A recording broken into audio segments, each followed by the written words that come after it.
అందరికీ నమస్కారం. హైందవ బంధువులందరూ గణేష్ పండుగ దగ్గరికి వచ్చింది కానీ మస్తు మంది గణేషుని నిలబెట్టేటోళ్ళు అనుకుంటుంటారు. అన్న పక్క గల్లీలో పెద్ద గణేషుని తీసుకొస్తురాట అన్న, అంతకంటే పెద్ద గణేషుని మనం తీసుకురావాలి. పక్క గల్లీలో మంచి కలర్ గణేషుని తీసుకొస్తురాట అన్న, అంతకంటే మంచి కలర్ గణేషుని మనం తీసుకురావాలనేసి మస్తు మంది అనుకుంటుంటారు. కానీ నిజానికి మనకి ఇన్ని రోజులు ఎవరు చెప్పేటోళ్ళు లేక, అవేర్నెస్ లేక మనం చేస్తున్న తప్పిదాల వల్ల ఈ భూతల్లి, మనం ఎంతగానో ప్రేమిస్తున్న ఈ భూతల్లి కలుషితం అయిపోతుందన్న. మన తల్లిని మించిన తల్లి ఈ భూతల్లి.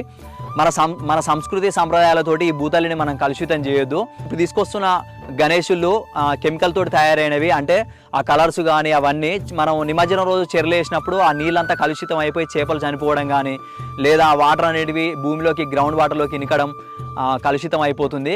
ఈ భూతల్లిని మనం జీవం కోల్పోయేలా చేయొద్దు మన సంస్కృతి సాంప్రదాయాలతోటి. సో అందరు మట్టి గణేషుని నిలబెట్టురు అన్న, అందరికీ తెలియదు అన్న వాళ్ళకు. కలర్ గణేషుల వల్ల చాలా అంటే చాలా డిసడ్వాంటేజెస్ ఉంటాయి అన్న. ప్రతి ఒక్కరు మట్టి గణేషుని నిలబెట్టండి. అందరికీ ముందుగా